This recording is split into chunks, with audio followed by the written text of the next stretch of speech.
এই বুদবুদগুলো দেখলে মনে হবে হয়তো কোনো নান্দনিক ফোয়ারা, কিন্তু ঠিক তা নয়। এলাকার সর্বত্র এভাবেই বুদবুদ আকারে বের হচ্ছে গ্যাস, আর এই বুদবুদগুলো হয়ে উঠেছে এলাকাবাসীর জন্য আতঙ্ক। টেংরাটিলা এলাকা ঘুরে দেখা যায় ঘরের মেঝেতে ফাটল ধরেছে। এই ফাটলে দিয়াশলাইয়ের কাঠিতে ঘষলেই চুলার মতো জ্বলে উঠে আগুন।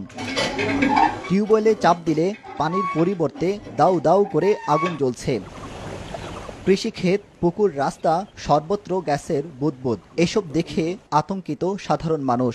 ঝুঁকিপূর্ণ এই এলাকায় সামান্য অসতর্কতায় লেগে যায় আগুন। কদিন আগে সিগারেট নিয়ে বাথরুমে গেলে পুড়ে যান মুক্তার হোসেন নামের এই মানুষটি। পুরা শরীর নিয়ে এখন যন্ত্রণায় কাতরাচ্ছেন তিনি। আগুন ধরছে, আমি নিজে কোনো কিছু করতে পারতাম না। ঘরের ভিতরে একটা আগুনের বাতি জ্বালানো যায় না, টিউবওয়েলে আগুন জ্বলে পানি খাইতে পারি না। পূর্বে বাস করি, তলে দা গ্যাস উঠে। গ্যাসের প্রভাবে টেংরাটিলার পরিবেশ বিপন্ন, মরে যাচ্ছে গাছপালা। এলাকাবাসী জানান গ্যাসের কারণে তাদের শরীরে নানা রোগ ছড়িয়ে পড়েছে।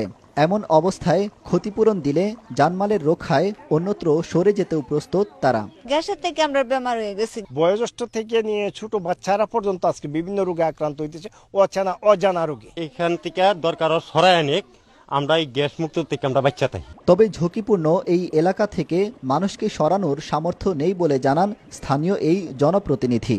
আমাদের এমন সামর্থ্য নাই যে তাদেরকে অন্যখানে নিয়ে আমরা একটা অবস্থান তৈরি করবো বা একটা গড়দরিদ্র তৈরি করে দেওয়ার সমর্থন নাই।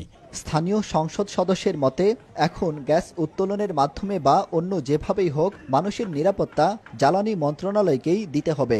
তারা বিশেষজ্ঞ টিমের মাধ্যমে গ্যাস উত্তোলন করে হোক, সিল্ড করে হোক, যেভাবেই হোক মানুষকে তো নিরাপত্তা দিতে হবে, এটা তাদের দায়িত্ব। বর্তমানে ফাটলের সাথে গ্যাসের চুলা লাগিয়ে অনেকেই ঝুঁকিপূর্ণভাবে রান্নাবান্নাও করছে। এলাকায় প্রায় ৫,০০০ মানুষ বাস করেন। আব্দুল আহাদ, সময় সংবাদ, সিলেট।